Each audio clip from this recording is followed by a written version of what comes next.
কমলপুরের ABC ইটভাটা পরিদর্শনে যান সিআইটিইউ রাজ্য সম্পাদক শঙ্কর প্রসাদ দত্ত। সাথে ছিলেন সিটু অনুমোদিত ইটভাটা শ্রমিক ইউনিয়নের সাধারণ সম্পাদক তপন দাস, সিটু রাজ্য কার্যকারী সদস্য অঞ্জন দাস ও সিআইটিইউ রাজ্য সম্পাদক নির্মল রায় সহ অন্যান্য নেতৃবৃন্দ।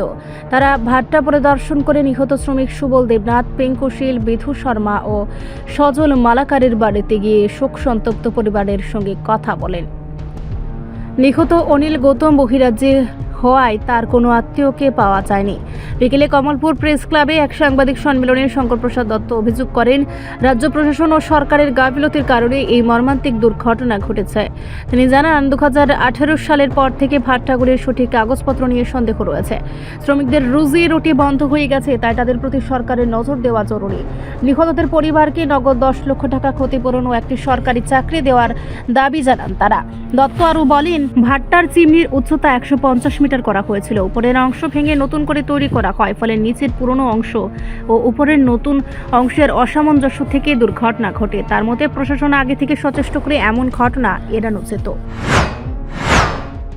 সংগঠন ভারতের ট্রেড ইউনিয়ন কেন্দ্র বা সিআইটির পক্ষ থেকে আমরা আজকে এখানে আসছি, তার কারণটা আপনারা নিশ্চয়ই অবগত আছেন। গতকাল ধলাই জেলার কমলপুর মহকুমায় হালাহালি ইটভাটাতে যে খুবই দুঃখজনক একটি ঘটনা সংঘটিত হয়।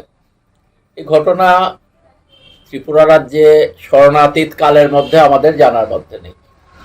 এইরকম কোনো ঘটনা ত্রিপুরা রাজ্যে ঘটেছে স্মরণাতীত কালের মধ্যে আমাদের জানা নেই। এবং এই ঘটনার ফলে আপনারা জানেন যে সজল মালাকার তিনি মারা গেছেন। তার 2 ছেলে, এক মেয়ে আছে। খুবই খারাপ অবস্থা, পরিবারটার খুবই খারাপ অবস্থা। স্ত্রী তো আছেন। বিধু শর্মা, তারও 2 মেয়ে সেখানে আছে। তারপর সুবল দেবনাথ, 2 ছেলে, 1 মেয়ে। পিঙ্কুশীল, একটি ছোট ছেলে, এই ধরুন 5-6 বছর হবে। স্ত্রী খুবই কম বয়স, একেবারেই কম বয়স। এবং এই সুবল পিঙ্কুশীলের উপরই নির্ভরশীল ছিল তার বাবা, বৃদ্ধ মা। তারা নির্ভরশীল ছিল। তাদেরকে হারিয়ে এখন কিভাবে তাদের খাবার জুটবে তার কোনো নিশ্চয়তা তারা খুঁজে পাচ্ছেন না।